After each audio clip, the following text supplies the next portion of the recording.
Okay, let's talk about a feeling that's, well, it's kind of weird. It's that quiet, nagging sense of guilt that sometimes pops up in the background. It's not like you did something specific, but there's this feeling that somehow, just by being, you're falling short. We're going to get right into what that is. I mean, does that sound familiar at all? That little voice in the back of your head, that vague feeling that you've messed up, even when you can't for the life of you figure out what you did? Well, you're definitely not alone. And it turns out there's actually a name for this. Look, we all get normal guilt, right? You tell a white lie, you forget a friend's birthday, you feel bad. Simple. But the psychologist Rollo pointed to something way, way deeper. He called it ontological guilt. And this isn't about what you've done. No, this is about the fact that you just exist as a limited, imperfect human being. So let's be super clear here. This ontological guilt is not a sign that you're broken or need fixing. May saw it as fundamental, something baked into the very nature of being a person. You could almost think of it as a feature, not a bug of being human. It's just part of the deal. So, if this guilt is part of the deal, where does it come from? Well, to understand that, May gives us this amazing map of our existence. He says that our sense of being isn't just one single thing. It's actually built on 3 different, really important relationships we have with the world. And don't think of these as totally separate places. They're more like 3 dimensions of your reality, all happening at the exact same time, all overlapping. And each one brings its own flavor of guilt. And here they are. You've got the Umwelt, the Mitwelt, and the Eigenwelt. Let me break that down.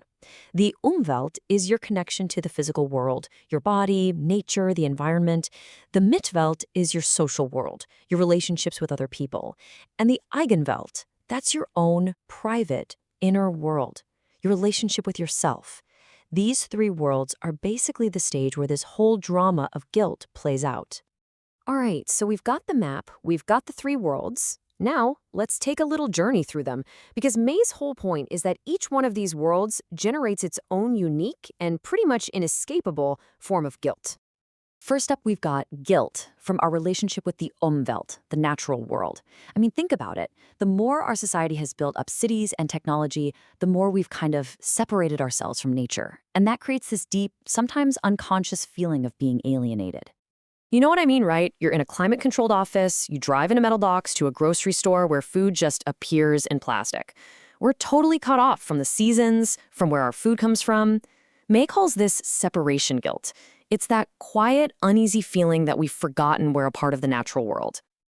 Okay, the second guilt comes from the Mitwelt, our worlds of people. And man, this one hits deep. This is the guilt that comes from the simple, hard fact that we can never perfectly 100% understand what another person is going through. And this is true even with the people you are closest to in the entire world, your partner, your parents, your best friend. There's always a gap, isn't there? You can only see them through your own lens. We misunderstand them, we project our own stuff onto them, and that gap, that inability to perfectly connect, is a fundamental source of guilt. And look, May himself puts it perfectly here. This isn't about you being a bad person because you can't read minds. It's just an inescapable part of being an individual. We're all kind of our own little islands, and that separation just naturally comes with a kind of guilt. All right, and the third and final guilt, this one turns inward. It's all about the Eigenwelt, our relationship with ourselves. And honestly, this might be the one that feels the most personal, the most sharp. It's the guilt of not living up to your own potential. And let's be real, this is absolutely universal. Why? Because life is all about choices. Every time you say yes to one path, you are by definition saying no to 1,000 others. You can't be a world-class surgeon and a professional snowboarder and a poet laureate. It's just not possible. That gap between all the things you could be and the one thing you are, yep, that's a source of guilt. So, let's recap. We're disconnected from nature, we can never fully understand each other, and we can't possibly fulfill all our dreams. I know, it sounds super depressing, right? But here's where it gets really, really interesting. For May, the guilt itself isn't the problem. The problem, or the opportunity, is what we choose to do with it. This right here is the fork in the road. It's the big choice. We can turn and face this reality, accept it for what it is, or we can try to deny it, pretend it doesn't exist, and run away. And believe me, the path you take makes all the difference. And this just lays it all out, doesn't it? If we accept this ontological guilt, it can actually become this incredible force for growth. Realizing our limits makes us humble.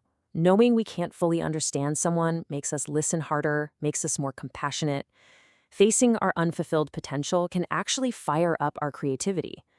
But if we deny it, if we push it down, it gets pretty dark. Yeah, because when we refuse to accept this fundamental guilt, it doesn't just vanish. It morphs, it festers, and it turns into what May calls neurotic guilt. And that's when you see real problems. It can come out as cruelty because we're projecting our own feelings of inadequacy onto other people. Or it can lead to total paralysis, depression, and inability to make any choices at all.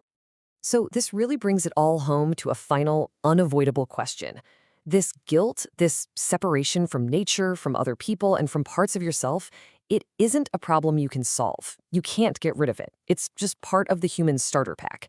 So the only real choice you have is how you're going to respond to it. Are you going to let it twist into something that causes suffering, or will you use it as fuel for humility, for deeper connection, and for creativity? That's the question.